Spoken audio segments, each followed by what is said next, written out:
Howdy everybody, welcome back to the Malbeefance channel. This is, let's call it episode 15 and a half of our series replay for Strategic Command World War II, War in the Pacific.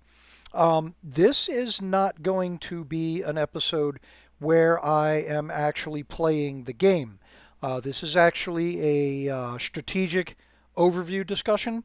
So if you're not interested in that, by all means, you can go ahead and you can skip this episode. I don't plan on moving any units or anything like that. What I wanted to do is I wanted to go over some differences between Strategic Command World at War and War in the Pacific.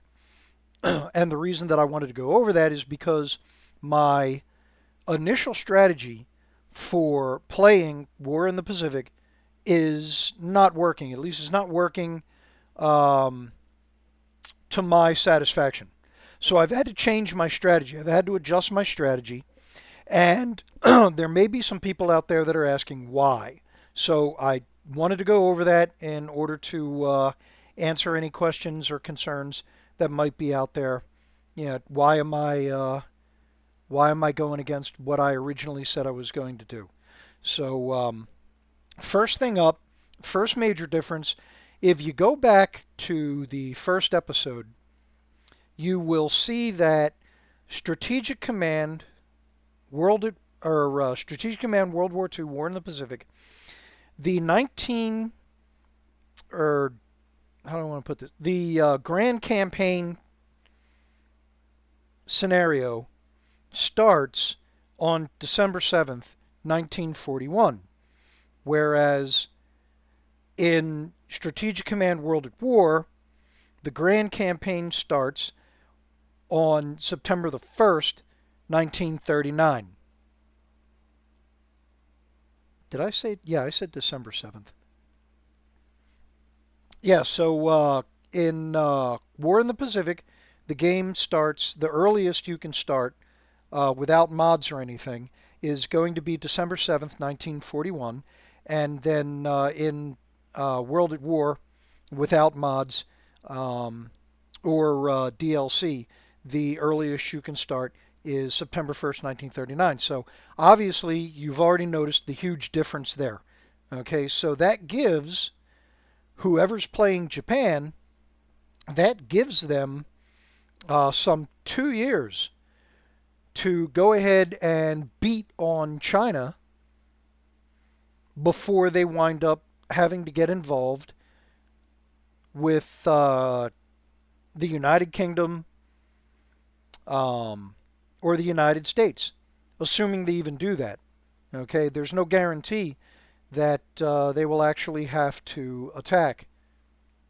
There's no guarantee that the UK or the United States will declare war on the Japanese, although if the computer is running the UK and or the United States, it's pretty much guaranteed that the computer will declare war on Japan.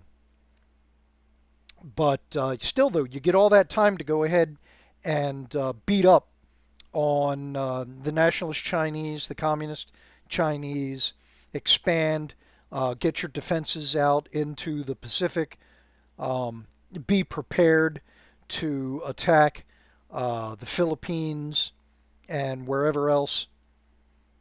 So to me, that's a huge deal.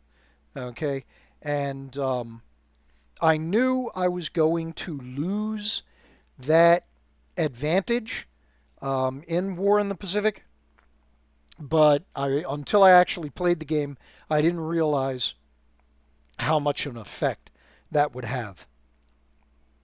So next thing I wanted to point out that is a difference between the two games, in case you didn't already know, and that's the reason why I'm hanging around here, this part of the map, is the map scale. Even though you get to play a much larger portion of the world in World at War, that comes at a cost. There is a much larger map scale, kilometers per hex, miles per hex, in World at War. And that's the reason why I'm hanging around this part of the map, because in World at War, now you can see here, you've got Haikou, Pakhoi, and Nanning. Okay, and there's two hexes separating each one. In World at War, Nanning would basically be in a hex right about here. There would be one city sitting right about this hex on Hainan, representing both of these town cities. Okay, and you would actually only have from this hex in World at War, the World at War map. From this hex, you would have one hex here, one coastal hex. Basically, it'd be this hex, but you can put a ground unit in it, and then Nanning would be right here. Okay, so and there's other locations like that throughout the map where you'll see changes like that. Um, you do not have. Let me hide the units. Um, Lashio is not on the World at War map. Okay, and there's only like maybe I think it's like two hexes from Kunming to Wanting.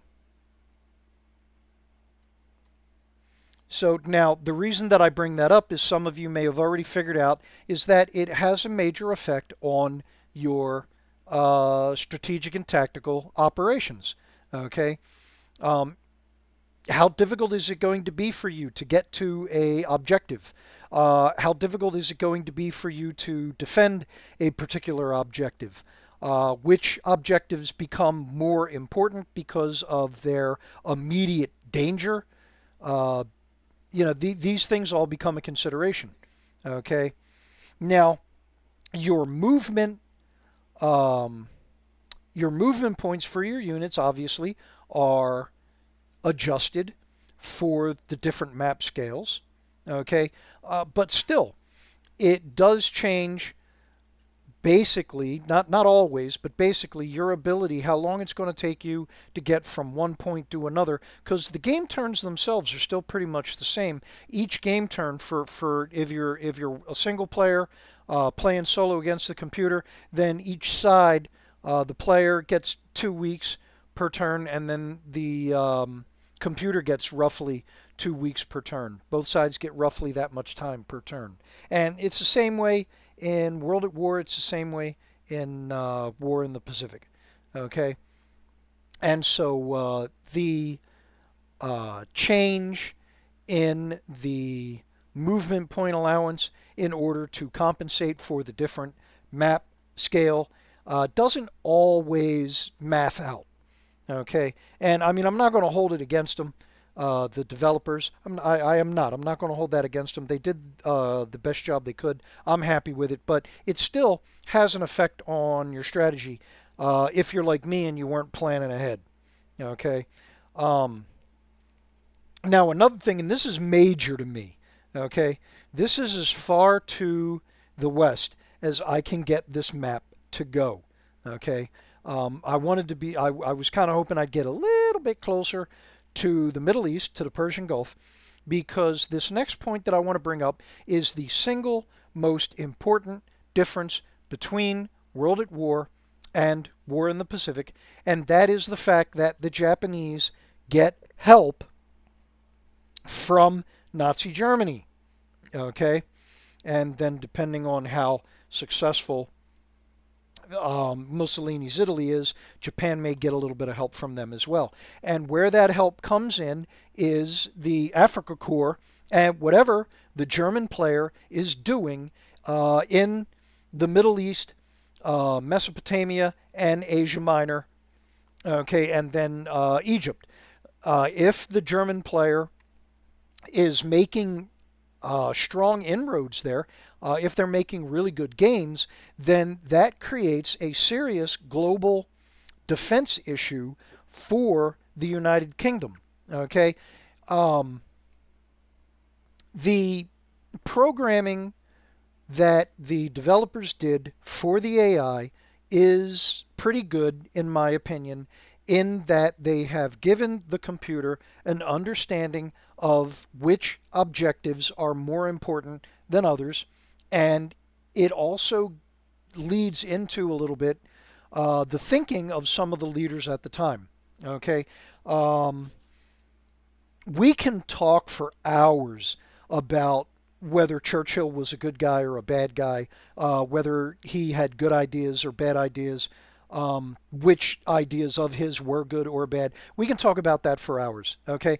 But the bottom line here is that Churchill, for all of his good points, for all of his bad points, Churchill wanted to save the British Empire. He wanted to make sure that there was still a British Empire by the time the Second World War was over.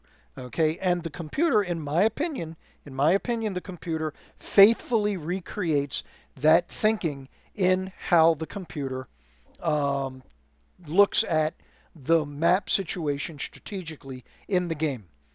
So the Germans, if the German player is making a good show of it over in Egypt and the Middle East, there will be a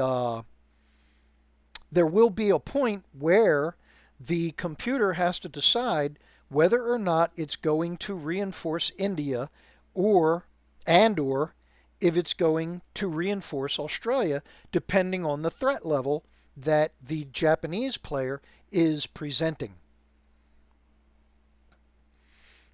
So the if it's a single player playing both Japan and Germany, then it is possible for that player to coordinate to basically knock the UK out of the war by putting the computer in a position where it must make this critical strategic choice. Okay, they can go ahead and they can put the Germans into a position where they are seriously dumping on Egypt and threatening the Middle East in order to get the computer to put more forces over there. And then once those forces have been noticed either through intelligence gathering or scouting, then the Japanese can, if they're in a position to do so, take a heavy blow to India. Whether or not the computer will try and shift, even out forces, whatever, remains to be seen. But a player that is paying attention to this can go ahead and play that against the computer or against another player in order to try and make advantages from one theater of operations to the other. Okay, and the UK has only got so many forces that they can put out onto the field unless you have selected soft build limits. Okay, and even then that might not be enough to go ahead and save from a coordinated operation like that. Now, historically, could the Axis powers have done something like that? That's another one of them things that we can discuss until the cows come home. Okay, but I'm more concerned about what you can and cannot do in the game. Okay, and in the game, yes, you can do that. You can have that kind of coordination. Okay, and it does. It can put a lot of stress on the UK. Okay, whether the UK is player controlled or computer controlled, and it gives an advantage to both the Germans and the Japanese in the World at War version of the game. But here in the War in the Pacific version, now I haven't played it long enough, so if anybody has any input on this, please let me know. But from my limited experience in this version of the game, I have not seen if the game takes into account the possibility of German capabilities, or excuse me, German pressure against British forces in Egypt. From the pop-up windows that I've been getting, it looks to me like the computer is or the developers are following a historical situation in Europe, which means that the British forces at some point are going to be able to be freed up to go ahead and send more out here into the Asian theater of operations. Okay, and to me, that is a huge advantage that the Allies have. Okay, So finally, the last thing that I wanted to address, excuse me, is victory conditions. There, and that's dovetails from my previous point. The victory conditions are a little bit different between for the Japanese between World at War and War in the Pacific. Okay, it is possible in World at War for a Japanese player to ignore Australia beyond just defending against any kind of offensive operations that can come out of Australia. Okay, in War in the Pacific, I have discovered that the Japanese occupation of Canberra is a major victory condition. Okay, almost an unavoidable one. So if I'm wrong there, somebody please let me know. But that is the impression that I am getting. Okay, so here we are. Um, Basically, what that boils down to, as I've already mentioned, is that it has caused my standard strategies for uh, Strategic Command World at War. It's not working. At least it's not working to my satisfaction. Okay, I'm nowhere near as far along as I would like to be in Japanese occupation of southern China. Um, I'm not built up on the island, or I should say, I was not built up to the extent that I wanted to be on the Japanese held islands by the time December 1941 came along. Okay, and I wasn't able to play the diplomatic game that I normally play with the Japanese in Strategic Command World at War.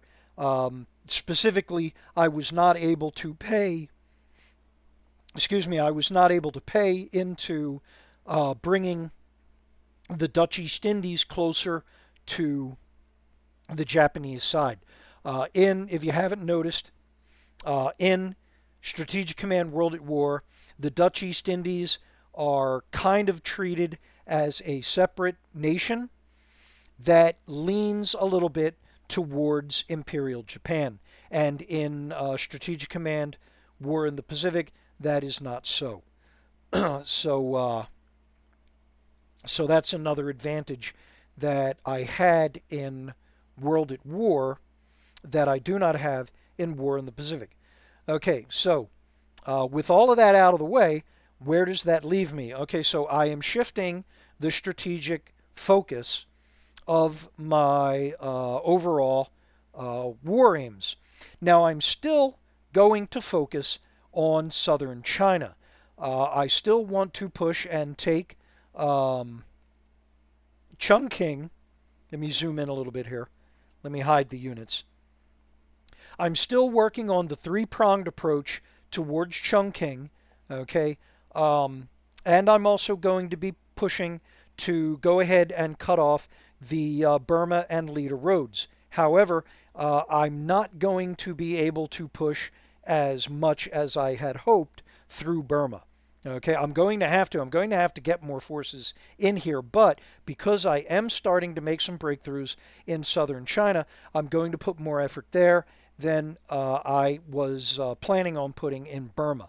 Okay, with the communist Chinese on the side of the Allies, I no longer have to worry about playing it safe up here in northern China, and I can try pushing towards Yan'an and seeing if it's possible, okay, to go ahead and knock the communist Chinese out of the war.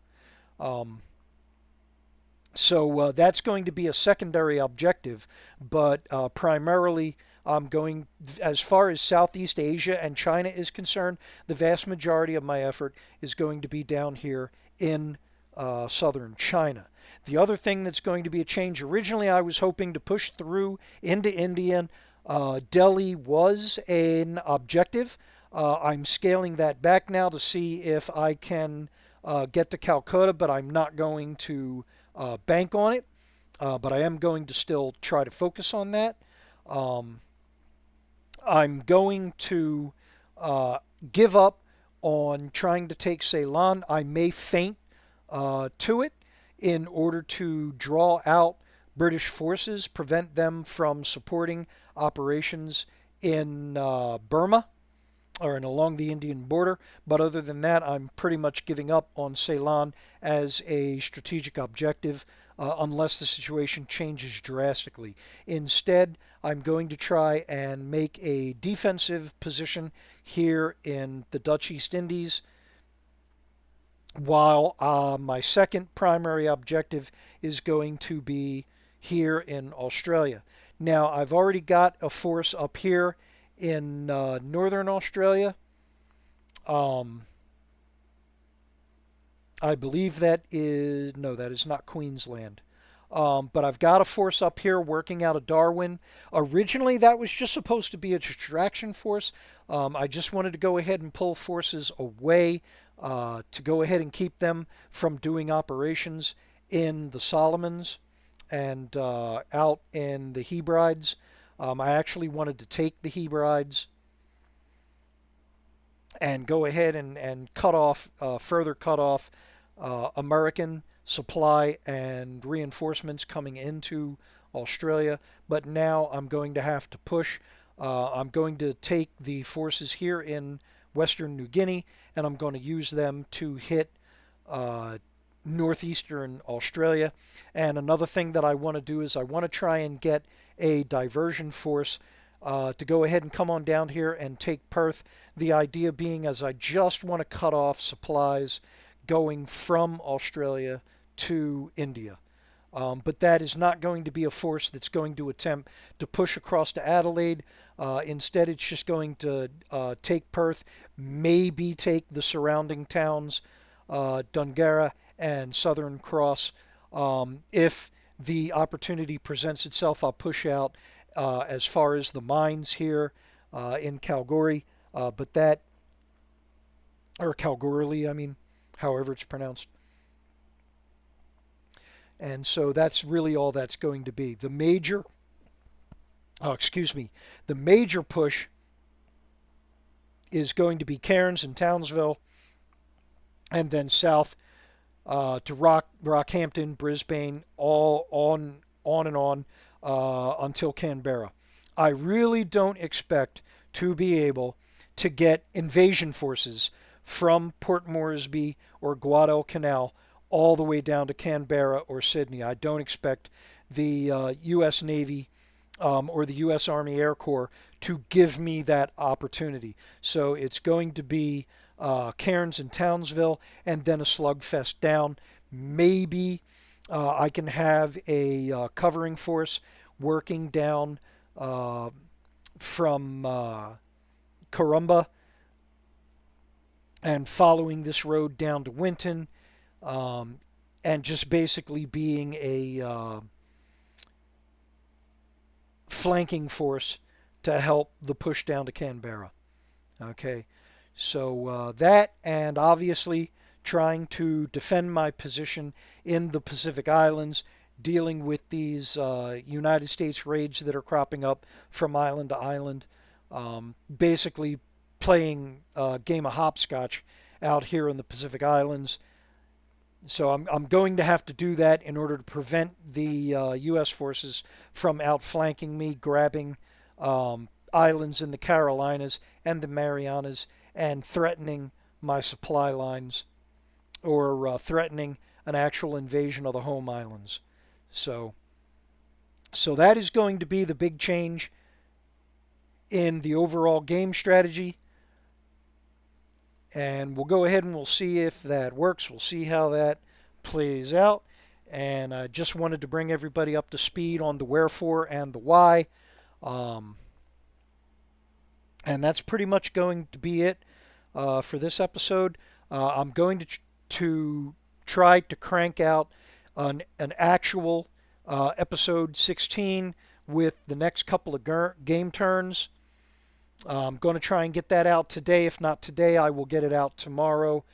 And then we'll have the regular episode 17 on Wednesday. All right, so thank you very much. For those of you that stuck around for the entire thing, please leave a like. Go ahead and drop a comment on what you think about this shift in the strategic plan. Okay, if you have experience in war in the Pacific and there are some hints you want to drop, for those of you that have already done so, thank you very much. If you've got some additional hints, those of you that have got hints but haven't dropped any, by all means, please do so. I'd love to see them, love to hear your opinion. And then, obviously, if you like this kind of content, share it with somebody you think that would also like it, to see if we can grow the channel. We're up to 89 subscribers. I'd love to see if we can hit 100. If we do so, I'll go ahead and I'll try and find something off the wall to go ahead and do as a celebratory episode. Um, and then obviously, thanks again, and I'll see you on the next one.